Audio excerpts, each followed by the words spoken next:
여러분에게 질문하고 말씀을 시작하겠습니다. 최근에 여러분은 누구 혹은 무엇에 주된 관심을 갖고 계십니까? 잘 모르겠다라고 말하시는 분들은 이렇게 한번 생각해 보십시오. 내가 자연스럽게 주목하게 되고 바라보게 되는 대상. 그래서 계속 생각나는 것은 무엇인가? 누구인가? 한번 생각해 보십시오. 어떤 분에게는 부동산일 수 있고, 차일 수도 있고, 주식일 수도 있고, 자녀일 수도 있고, 건강일 수도 있고, 미래이기도 하죠. 관심을 가지는 다양한 이유가 있겠지만, 관심이 가면 자연스럽게 주목하게 되고 바라보도록 하나님이 우리를 만들어 놓으셨어요. 출애굽기 28장은 제사장 옷에 대한 이야기입니다. 이 제사장 옷의 구성에 대해서 총 6가지를 얘기하는데요. 흉패, 에봇, 겉옷, 반포 속옷, 관, 띠. 그냥 들어보시는 거예요. 이 중에서 여러분 눈에 가장 눈에 띄는 게 뭘까요? 아까 영상에도 나왔지만 흉패. 흉패가 가장 보시기에 화려하죠. 12가지의 보석들이 박혀 있잖아요. 시각적으로는 인체의 가장 중심 부분인 가슴 한복판에 부착합니다. 그래서 눈에 잘 띄고 모두가 쉽게 주목하는 곳입니다. 내용적으로 볼 때 28장은 전체가 43절로 되어 있는데 자그마치 15절에서 30절에 이르기까지 약 16절이나 되는 만큼 가장 많은 내용을 차지하는 것이 이 흉패에 대한 이야기입니다. 그만큼 중요하다는 거겠죠. 이 흉패에는 12지파의 이름이 새겨진 보석들이 12가지 붙여 있다고 합니다. 이스라엘 12지파는 가슴 한복판에 새겨질 만큼 하나님이 가장 주목하고 바라보는 하나님의 백성이다라는 것을 상징적으로 보여주고 있는 거예요. 하나님의 관심이 지금 누구에게 향해 있다고요? 이스라엘 12지파에게 향해 있다라고요. 반면에 이스라엘 12지파의 관심은 어디에 있었습니까? 당장 광야에서 마셔야 할 물에 있었고, 배고픔을 해결할 자신들의 먹거리에 있었고, 광야에서 자고 일어나는 자신들이 살아내야 할 일상의 문제 가운데 관심을 두고 살았죠. 이후에 출애굽기 내용을 살펴보면은 광야에서 느껴지는 불안함과 불안정함을 해결하기 위한 것들이 그들의 관심이었다라는 것을 볼 수 있어요. 또한 공동체 안에서 느끼는 영향력, 나의 자리에 대한 관심이 그들에게 있었다라는 것 또한 보여주죠. 젖과 꿀이 흐르는 가나안 땅을 향한 관심만큼이나 눈에 보이는 가나안 족속의 힘, 그들의 능력이 그들의 관심거리였습니다. 이렇게 이스라엘은 수많은 것들에 대해 관심을 갖고 있었는데, 그때에도 하나님은 흉패라는 것을 통해서 대제사장이 입었던 12지파의 이름이 새겨진 그 보석이 달린 흉패를 통해서 자신의 관심은 오직 이스라엘을 향하고 있다는 것을 보여주세요. 여러분, 이런 한결같은 관심 받아보신 적 있으신가요? 결혼하기 전에 여러분의 남편으로부터, 아내로부터 정말 지겹도록 나에게 관심 갖는 그 모습들 보셨죠? 또 어떤 분들은 이 부모님으로부터 지대한 관심, 한결같은 관심을 경험하기도 합니다. 또한 여러분 주변에 있는 절친들, 친구들을 통해서 나와 그의 관계 속에서 수많은 대화 속에 수많은 관심들을 나누게 되어 있죠. 최근 부모 양육 태도 검사라는 것을 우리 키즈 부모님들과 했습니다. 각자의 집에 돌아가서 부모님들은 체크했고, 저희 키즈 아이들은 키즈 예배 이후에 다 같이 모여서 부모님의 양육 태도를 아이들이 체크합니다. 여러분, 생각보다 많이 긴장이 돼요. 우리 교회에 참 신기하게도 임상심리 상담사가 2분이나 계세요. 전라북도에 6명밖에 없다는데 왜 하필 하나님이 저 2분을 우리 교회에 보내주셨을까? 저희의 태도가 좋지 않아서 과연 그런 거일까? 이 운실쌤이 제 결과지를 먼저 작성해서 어제 보내주셨어요. 그러면서 태양이가 평가한 아빠로서의 이강렬을 보는데 8가지 항목 중에 자그마치 몇 개가 이상적일까요? 2개요? 제가 그거밖에 안 될 것 같아요? 자그마치 5가지가 이상적으로 나온 거예요. 하하하. 나머지 3개는 뭐라고 나왔냐면 지나침으로 나왔는데, 그 중에 제 눈을 가장 사로잡았던 항목이 맨 마지막에 있던 항목이었는데 비일관성이었어요. 자그마치 100분율로 할 때 85%가 나왔습니다. 비일관적이라는 거예요. 저의 그 비일관성 때문에 태양이가 헷갈렸을 거라는 거예요. 이 보고서를 읽고 묵상하게 됩니다. 그러면서 깨닫게 되는 것 같아요. 제 눈에 있어서 제 아들 태양이는 한결같이 느립니다. 아침을 먹을 때도 느리고요, 옷을 입을 때도 느리고요. 태양아 이거 해? 대답도 느립니다. 네. 그러면 그 이후에 바로 할까요? 안 하죠. 그래서 어떤 날은 재촉합니다. 어떤 날은 설득해요. 어떤 날은 안 되니까 이태양! 아빠 말 안 듣냐? 장난하냐? 화를 내기도 합니다. 그러다가 또 굳어버린 아들을 보면 그러니까 태양아 하라고. 천사와 악마가 제 안에 존재해요. 저는 제 나름대로 다양한 방법을 시도하면서 태양에게 요구하고 있는 것인데, 이것이 태양의 입장에서는 일관성 있게 보이지 않는다라는 거예요. 여러분 저만 그럴까요? 사랑하는 웰컴 키즈 부모들이여, 충격의 29일을 기대하시라. 가히 충격적입니다. 한결같이 관심을 갖고 한결같이 사랑을 해준다? 그리고 한결같은 관심과 사랑을 느끼게 한다? 여러분 이 중에 그 누가 나는 그렇게 할 수 있습니다 자신 있게 손들 수 있는 사람이 있겠어요? 부모도 그 누구도 쉽지 않아요.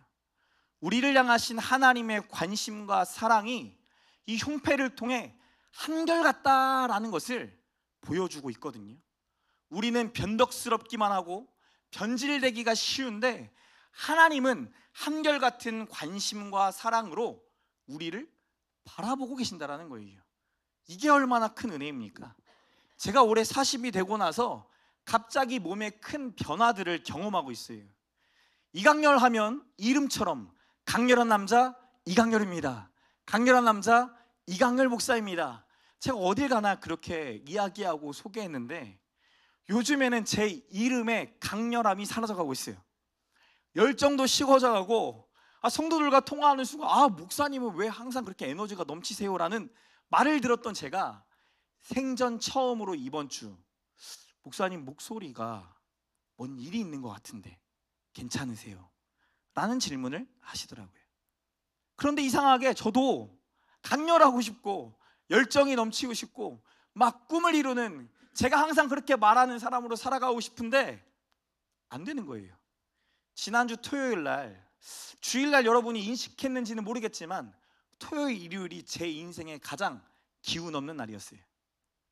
힘을 주려고 해도, 눈을 뜨려고 해도 눈이 떠지지가 않고, 눈이 떠지지가 않는 상황에서 설교문을 적으니 제가 하는 설교가 무슨 말인지 저도 헷갈려요.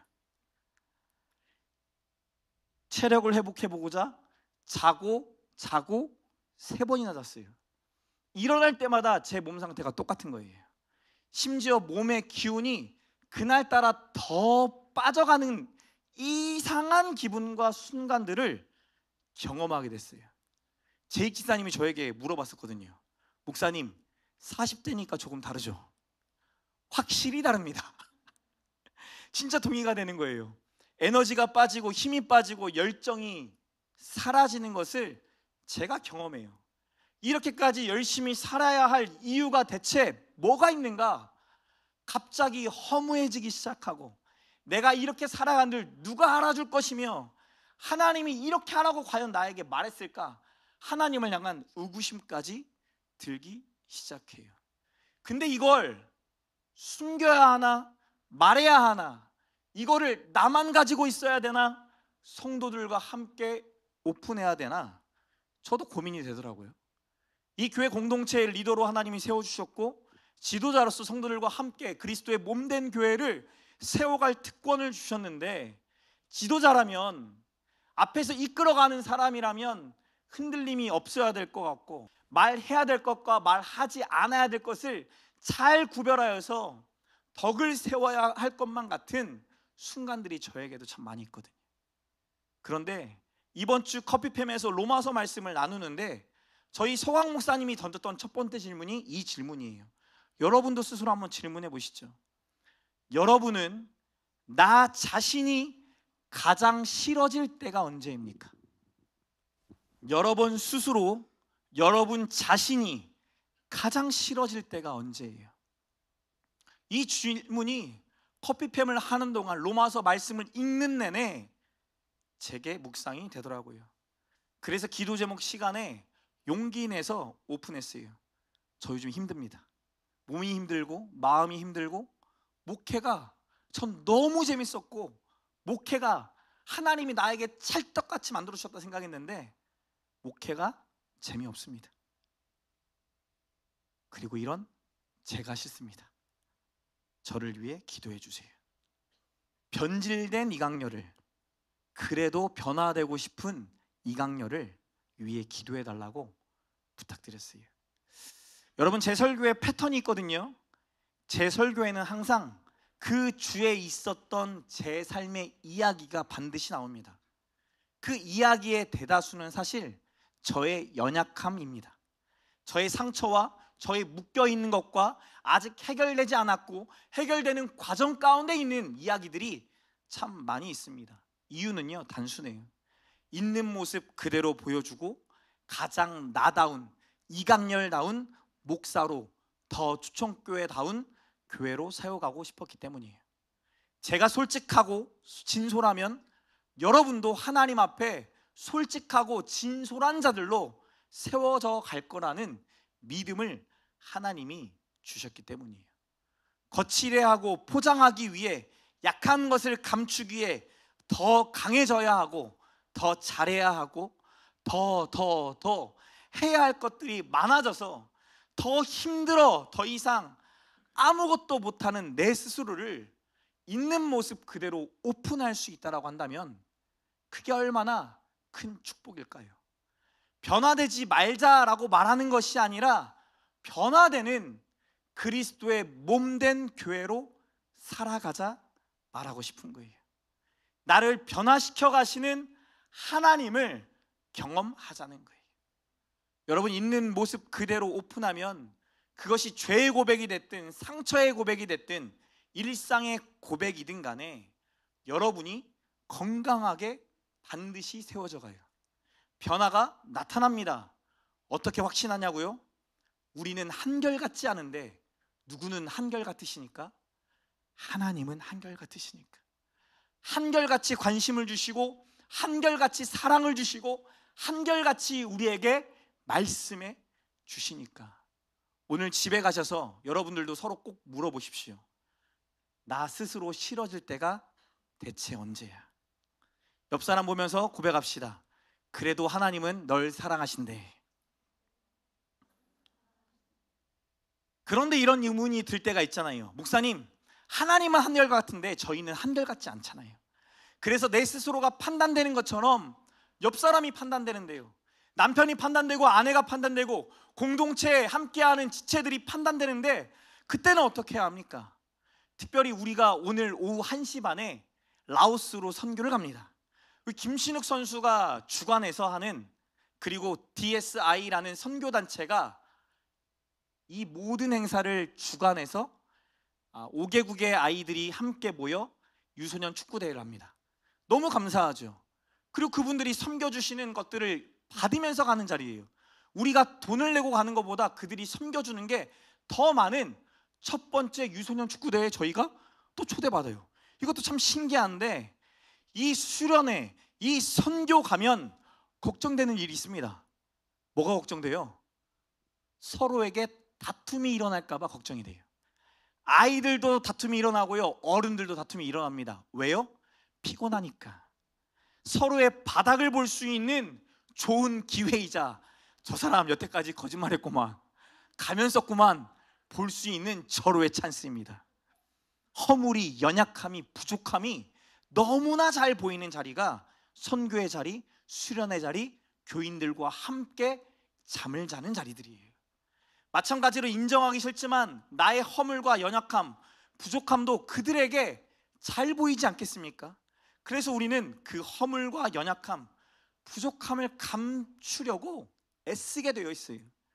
그리고 또 오히려 전혀 다른 모습으로 나를 포장하며 또 다른 나로 존재하려고 애쓰죠. 아무 말 못하도록 때로는 여러분 스스로를 더 강하게 만들려고도 합니다. 더 강하게 만들고 더 강한 존재가 되어 누군가를 정죄하기까지 이르게 돼요. 그가 나를 정죄하지 못하도록 윽박지르는 거죠. 한결같지 않은 성도들, 변하지 않는 성도들, 쉽게 판단되어지는 성도들, 쉽게 판단되는 나, 그 모습들을 마주할 때 우리는 어떤 태도를 취해야 할까요? 여러분 이미 답은 다 알고 있죠. 뭐 해야 돼요? 사랑해야 돼요? 안아줘야 돼요? 기다려줘야 돼요? 오늘 성경은 판단에서 멈추라 라고 말합니다. 15절, 29절, 30절에 흉패를 판결, 흉패라는 또 다른 단어로 씁니다. 판결이란 단어는 재판 용어이잖아요. 시비가 있을 때, 다툼이 있을 때, 선악을 판단해야 할 때 재판을 통해서 유죄인지 무죄인지 면소인지를 따져 묻고 이것들을 선고하는 것을 판결이라고 합니다. 이스라엘 공동체 가운데 하나님이 주인된 이 공동체 가운데에도 여전히 시비가 생기고 선악을 판단해야 할 사건들이 생기더라는 거예요. 여러분 부부간에도, 여러분의 가정 안에, 부모와 자식 간에도 이 시비가 생기고 선악이 판단돼야 될 때, 그럴 때가 있잖아요. 그때 이스라엘 공동체는 누가 판단한다는 거예요? 제사장. 이 판결 흉패를 입은 제사장들이 판단하더라는 거죠. 이때 판단하는 도구가 30절에 언급됩니다. 우리 30절 말씀 같이 읽겠습니다. 30절 말씀 시작. 이 판결 흉패 안에 주머니라는 게 있는데 이 주머니에 빛들이라는 뜻을 가지고 있는 우림이와 그리고 완전함을 뜻하는 둠밈이라는 게 있다는 거예요. 아마 우림과 둠밈이 이럴 것이다 라고 학자들이 이렇게 추정합니다. 사진 한번 보여주세요. 뭐 같아요? 바둑돌 같죠? 바둑돌처럼 보이는 우림과 둠밈 같은 것이 이 안에 있을 것이다. 어찌됐건 이 우림과 둠밈이 제사장이 판결을 내릴 때, 선악을 판별할 때 쓰는 도구인데, 아이러니하게도 성경 어느 곳에서도 이것을 어떻게 사용해야 하는지, 어떻게 사용했다라는 기록이 존재하지 않습니다. 그저 성경을 살펴보니까 민수기 27장 21절에 모세에게 너희를 여호수아를 후계자로 세우라고 말씀하시는 하나님의 말씀 가운데 이렇게 말씀하시는 거예요. 같이 한번 읽겠습니다. 21절 말씀 됐나요? 제가 읽을게요. 그는 제사장 엘르아살 앞에 설 것이요 엘르아살은 그를 여호수아를 위하여 우림의 판결로서 여호와 앞에 물을 것이며 그와 온 이스라엘 자손 곧 온 회중은 엘르아살의 말을 따라 나가며 들어올 것이니라. 여호수아를 후계자로 세우는데 이 여호수아도 누구에게 가서 물어봐야 된다는 거예요? 제사장 엘르아살의 앞에 나아가서 물어봐야 한다라는 겁니다. 그런데 이 우림과 둠밈을 통해 제사장이 누구 앞에 또 나아가요? 여호와 앞에 나아가 묻는데요. 다시 말해 하나님이 12지파 앞에 일어나는 온갖 시비와 그들의 삶의 문제들을 가지고 대제사장 앞에 나아가 판결을 받도록 하셨지만 실제로는 누가 판결하신다는 거예요? 하나님이 판결하신다는 거예요. 하나님이 이스라엘 백성의 재판장이 되신다라는 거예요. 여러분, 판단과 판결은 다릅니다. 판단은 저절로 드는 거 있잖아요. 시간이 흐르면 그 사람에 대한 판단이 저절로 들죠. 오늘 분명히 내 남편이 저녁에 설거지 안 하고 먼저 들어가 잘 거다, 판단이 되시잖아요. 오늘 내가 분명히 아내에게 사랑한다고 말하면 우리 아내는 나에게 반드시 정신 차려, 더위 먹었니? 라고 말할 것이다. 이게 판단이죠. 판단은 저절로 듭니다. 판결은 정죄하고 죄값을 치르는 것까지 요구되는 게 판결이에요. 판단은 우리도 할 수 있어요. 그런데 성경에서 판결은 누구만 하신다고요? 하나님만 하신다고요. 최근 제가 들었던 질문 중에 이런 질문이 있었습니다. 교묘하게 나를 욕하는 사람, 교묘하게 나를 이용하는 사람 때문에 화가 치밀어 오르는데 목사님 어떻게 해야 할까요? 여러분, 어떻게 해야 됩니까? 이 질문을 하고 있는 사람은 이미 판단이 끝났어요. 이 사람은 지금 나를 뭐한다? 교묘하게 이용하고 교묘하게 욕하고 교묘하게 나를 낮추고 있다. 화가 날 만큼 뒤에 가서 뒷담화를 밥 먹듯이 하더라. 여러분, 뒷담화 하는 사람 만나보셨습니까? 제 목사 인생, 제 인생 40년 살아가는 동안 욕 정말 많이 먹었어요. 욕 먹는 게 너무나 익숙해져서 그래 또 욕해봐라, 어떻게 되나 두고 보자 라는 마음이 제 안에 들 만큼 저도 많이 욕먹고 살았거든요. 여러분, 이런 상황에서 어떻게 해야 됩니까? 대놓고 면전에 나아가 욕하고 싶죠. 근데 우리의 상황과 우리의 위치가 우리가 경험한 그때가 그렇지 못할 때가 너무 많아요. 그래서 답답한 거잖아요. 그때 우리에게도 선택권이 있습니다. 나도 티 안 나게 교묘하게 인다이렉트로 간접적으로 욕하는 거예요. 해보셨나요? 한 번쯤은 다 해보셨죠? 혹은 여러분이 그냥 욕 먹기로 결정하셔도 됩니다. 혹은 그냥 무시하셔도 됩니다. 솔직히 이에는 이, 눈에는 눈, 그렇게 갚아주고 싶고 돌려주고 싶은 게 우리의 마음이잖아요. 그래서 여러분도 많이 해보셨을 거 아니에요? 저도 해봤거든요. 한 번쯤은 해보는데 그 했던 그 짧은 순간만큼은 그렇게나 속 시원한데 그 속 시원함은 잠시 가고 얼마 안 가서 많은 분들이 후회하면서 찾아옵니다. 목사님, 그러지 말 걸 그랬어요. 그리고 역으로 고민에 빠지게 돼요. 괜히 말한 건 아닌가? 괜히 일을 커지게 한 건 아닌가? 나도 그 사람이랑 결국 똑같은 사람이라고 욕먹는 건 아닌가? 누군가에게 판결을 맡길 때도 있죠. 네이버 지식인, 이게 저희 세대 때 유명했잖아요.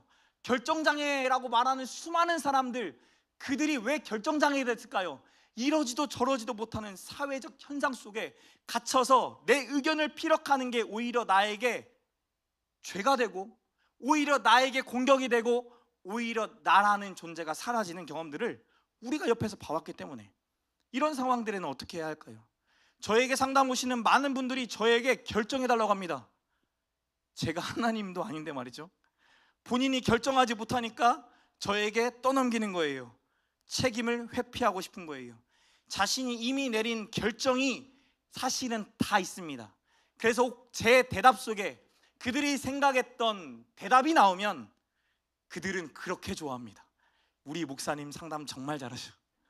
우리 목사님 참 지혜로우셔. 나 진짜 많은 위로받고 왔다. 너도 한번 가봐. 자신의 결정과 다르면 그분들이 뒤에 가서 죄 욕을 합니다. 목사님이 그렇게 공감을 못하더라. 목사님 T인가 봐. 아, 목회하려면 F가 발동돼야 되는데 왜 저분은 대문자 T인 거야? 여러분, 더 무서운 건 자녀가 저랑 똑같이 반응하더라는 거예요. 판단하고 스스로 판결하는 제 모습을 보고 그들도 판단하고 그들도 판결하는 재판장이 되더라는 거죠. 정죄가 정죄를 낳고 죄가 죄를 낳으며 개인에서 가정으로, 가정에서 공동체로 정죄는 반드시 확산되게 되어 있습니다. 그리고 나면 죄로 물들어버린 공동체는 결국 무너져요. 죄로 물들어버린 가정은 아무리 세우려고 발악해도 무너집니다. 최악의 상황이 일어나는 거죠. 사랑하는 성도 여러분, 판단이 앞설 때, 판단이 되어질 때 뭐라고요? 스탑! 멈추셔야 돼요. 그 일을 대제사장 앞에 가지고 나아가는 물리적 시간이 있잖아요. 마찬가지로 우리의 판결을 잠시 멈추고 그 시간만큼 하나님 앞에, 우리의 대제사장이신 예수 그리스도 앞에 나아가는 저와 여러분 되시기를 축복합니다. 하나님께 나아가는 묻는 시간이 필요하다라는 거예요. 그러면 하나님이 판결하실 거다, 판결은 하나님의 몫이다라는 것을 보여줘요. 그러면 또 이런 마음 들잖아요. 목사님, 그럼 언제까지 판단에서 멈추고 기다려야만 합니까? 판결을 하실 때까지 기도만 해야 합니까? 제가 저에게 최근 위로가 된 성경 단어가 하나 있어요. 헤아린다, 헤아림. 이 헤아림이란 단어를 예수님이 사용하셨거든요. 마태복음 7장 2절에 이렇게 말합니다. 너희가 비판하는 그 비판으로 너희가 비판을 받을 것이요, 너희가 그 헤아리는 그 헤아림으로 너희가 헤아림을 받을 것이니라. 누가복음 6장 38절에서도 예수님이 이렇게 말합니다. 같이 읽겠습니다. 시작. 주라, 그리하면 너희에게 줄 것이니 곧 후히 주되 누르고 흔들어 넘치도록 하여 너희에게 안겨주리라. 너희가 헤아리는 그 헤아림으로 너희도 헤아림을 도로 받을 것이니라. 마태복음에서는 헤아리는 것과 비판하는 것을 대조하는 반면에 누가복음에서는 헤아리는 것과 주는 것을 비교합니다. 즉 예수님이 말씀하시는 헤아림은 비판하지 않는 것, 그리고 계산되지만, 너무나 계산되지만 하나님의 계획을 신뢰하고 주는 자가 되라는 거예요. 그러면 어떻게 된다고요? 너희가 헤아렸던 그 헤아림을 도로 받게 될 거다, 돌려 받게 될 것이다 말씀합니다. 여러분, 판단에서 판결로 가면 우리가 재판장이 되는 것이고, 판단을 유보하고 하나님 앞에 나아가면 하나님이 재판장 되실 거예요. 그리고 더 나아가 그 자리에서 비판을 멈추고 우리의 헤아림으로, 하나님이 주신 마음으로 헤아리며 나아갈 때 저와 여러분 모두가 하나님의 헤아림을 경험하는, 그분의 관심과 사랑 안에 거하는 축복이 있기를 소망합니다. 말씀을 맺겠습니다. 대제사장의 옷이 참 화려해요. 그 화려한 대제사장의 옷 가운데 이 판결 중패를 주목하게 하세요. 우리도 모르게 우리는 화려한 거, 멋있는 거, 반짝반짝 빛나는 것들에 우리의 마음을 쏟잖아요. 하나님이 이미 우리의 마음을 알고 계신 거예요. 여러분, 저도 그런 마음이 있더라고요. 이왕 목사할 거면 반짝반짝 빛나는 목사하고 싶고, 눈에 확 띄는 목사하고 싶고, 모두가 알아주는 스타 목사 되고 싶은 마음이 제 안에도 있죠. 이렇게 열심히 사는데, 최선을 다하는데, 나의 물질과 시간과 젊음을 바치며 살아가는데, 나도 이왕이면 그렇게 쓰임 받았으면 좋겠다 라는 마음이 저와 여러분에게도 있잖아요. 모양은 다를 뿐더러 하나님은 아시는 거예요.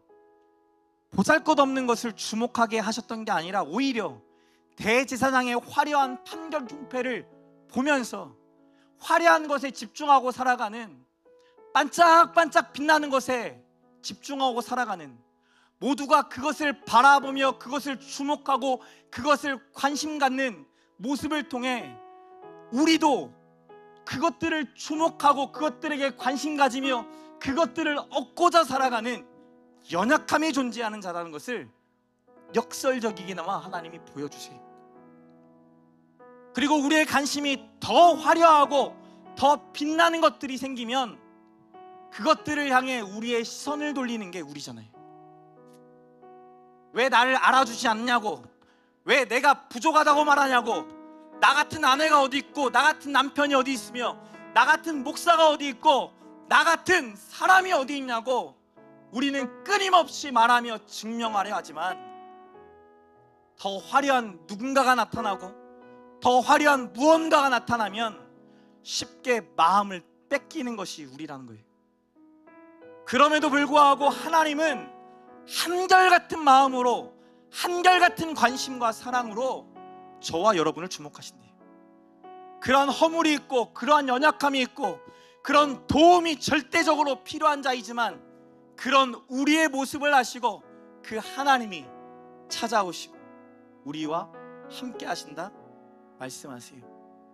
사랑하는 성도 여러분, 그렇기 때문에 잠시 잠깐 우리의 판단을 멈춰보셨으면 좋겠어요. 판단이 판결이 되지 않도록 잠시금 하나님 앞에 여러분의 삶의 문제들, 여러분이 경험하는 결핍의 일들, 여러분이 고백하고 있는 도우심의 영역들을, 하나님을 원망하는 자리, 누군가를 원망하고 판단하는 자리를 넘어서 하나님 앞에 엎드리는 자리로 나아가 보시면, 하나님이 나를 지키셨노라, 나를 인도하셨노라, 나를 헤아려 주셨노라 고백하게 될 줄 믿습니다. 그러면 우리도 누군가를 비판하는 입술에서, 누군가의 것을 빼앗는 입술에서, 더 많은 것을 세우고 더 많은 것을 가지며 더 많은 것을 자랑하는 인생에서 멈춰 누군가의 결핍을 보게 되고, 누군가의 연약함을 보게 되고, 누군가의 섬김을 보게 되며, 누군가를 섬겨야 할 그 사명의 자리를 발견하게 될 줄 믿습니다. 왜 하나님이 저희 웰컴 키즈 아이들과 부모님들을 라오스로 보내실까? 수많은 교회가 있고 수많은 크리스천들이 있는데, 우리가 돈을 지불하고 가야 할 그 자리에 오히려 누군가의 섬김을 받으며 그 자리로 나아가게 하실까? 저도 많은 고민이 들어요. 그리고 이번 주 저의 멘토 목사님이신 심준호 목사님이 또 전화가 오셨어요. 안산동산 교회가 하는 넥스트 플랫폼 이 사역위에 김성년 목사님이 저희 교회와 저희 목회자들을 너무 좋아하시더라는 거예요. 그리고 이 전주 안에 있는 목회자들에게 꼭 필요한 세미나를 열 수 있도록 기회를 제공하시겠다는 거예요. 그게 9월 1일, 2일인데 이 목사 할 수 있겠냐? 세미나 기획할 수 있겠냐? 거기에 필요한 강사비가 한 사람당 30만 원씩 9명을 부를 수 있고, 거기에 필요한 것들을 우리가 최대한 지원해 주려고 하는데 감당할 수 있겠냐? 너가 짜볼 수 있겠냐? 물어봐요. 여러분, 개척교회, 이 전주 작은 교회, 하나님은 왜 이토록 은혜를 부어주실까요? 왜 저희 교회가 땅을 샀다가 땅으로 맨 처음 건축하며 세워질 수 있는 교회가 될 수 있었는데, 그 시작이 이런 작은 상가에, 그것도 3층에 개척하게 하셨을까요? 둘러보면, 지나온 시간들을 돌아보면 이 모든 시간들을 통해 헤아려 보라는 거예요. 개척교회 목사님들을 헤아려 보고, 그렇게 살아가는 성도들을 헤아려 보고, 그들의 삶 속의 부족함으로, 결핍으로, 내 삶에 없는 것들로 인하여 낙심한 지체들을 돌보고 돌아보는 자들로 저와 여러분을 세우시려는 건 아닐까요? 오늘 여러분을 지키시고 보호하시며 이 자리까지 인도하신 그 하나님이 여러분의 삶 속에서 해석되어지고, 그 헤아림이 해석되어지고, 저와 여러분도 예수님의 헤아림처럼 누군가를 헤아릴 수 있는 하나님의 사람으로 세워지고 쓰임받게 되기를 소망합니다. 그 마음 담아서 하나님은 너를 지키시는 자 같이 찬양하며 나아가겠습니다. 이 찬양의 작곡자가 왜 눈을 들어 산을 보라고 할까요? 여기에서 산은 무슨 산이에요? 성전이 있는, 예루살렘 성전이 있는 시온산이죠. 시온산에는 예루살렘 성전, 하나님의 임재가 가득하다, 하나님이 나와 함께 하신다, 나와 동행하신다라는 믿음의 고백이 머문 장소예요. 눈을 들어 산을 보는 믿음이 저와 여러분에게 필요해요. 하나님의 지속적인 관심과 은혜로 살아가는데, 그 관심과 은혜보다 누군가의 모습이 판단되어지고 정죄되어지고 나도 악을 악으로 갚고 싶은 마음이 들 때마다, 누군가가 판단되어지는 것을 넘어 판결하고 싶은 마음이 들 때마다, 나도 이렇게 애썼는데 헤아림을 받고 싶은 마음이 커지고 커져서 그 헤아림이 도저히 채워지지 않을 그때 눈을 들어 뭐를 바라보라고요? 시온 산인, 시온 산을 바라보며 하나님의 임재 가운데 거해야 한다고요. 저와 여러분이 반짝반짝 빛나는 하나님의 형상과 모양으로 지음받은 존재예요. 하나님의 빛으로 반사시키는 특별한 은혜를 누리는 자들이에요. 그런데 우리도 빛이 사라져갈 때가 있어요. 우리의 빛을 우리 주변의 수많은 자들이 판단할 때가 있어요. 너는 흑빛이다. 대체 그 보석으로 뭐하고 살아갈래? 그냥 짱돌이나 되라. 쓸모없는 돌이나 되라. 근데 여러분 아시죠? 예수님이 친히 모퉁이 돌이 되셨어요. 예수님께서 친히 돌이 되어 교회가 세워지는 은혜를 경험케 하세요. 세상에 수많은 사람들이 짱돌이라고, 그냥 버려질 돌이라고 판단할 수 있어요. 빛이 사라졌노라고, 이제는 보잘것없다라고 이야기할 수도 있어요. 그런데 하나님은 그 돌을 들어 에봇에 새기시며 판결 흉패에 새기시며, 나는 너를 바라보고 있고 너를 주목하고 있고 너를 통하여 나의 헤아림이 세상 가운데 흘러가기를 원해 말씀하고 계세요. 사랑하는 성도 여러분, 저도 여러분도 오늘 이 시간 하나님 앞에 솔직했으면 좋겠습니다. 진솔했으면 좋겠어요. 있는 모습 그대로 하나님 앞에 고백하며 나아갈 때 여러분의 마음을 헤아리실 뿐만 아니라 여러분을 통하여 누군가를 헤아리는 자들로 판단을 멈추고 비판을 멈추고 주는 자, 나에게 주신 것들을 돌아볼 뿐만 아니라 주는 것을 흘려보내는 하나님의 사람으로 저도 여러분도 세워질 줄 믿습니다. 같이 한번 기도합시다. 하나님, 내가 이런 사람입니다. 이런 모습입니다. 나의 빛이 다 사라진 것처럼 보여집니다. 그러나 이런 저에게도 오늘 하나님이 함께 하신다 말씀하시니, 하나님이 나를 쓰신다 말씀하시니, 하나님의 마음 붙잡고 일어나게 하시고 하나님 앞에 엎드리게 하시고, 엎드릴 때마다 나를 향한 판단과 정죄가 아니라 나를 헤아리시는 그 하나님의 마음 경험케 하여 주시옵소서. 기도하시겠습니다. 사랑과 은혜가 풍성하신 하나님,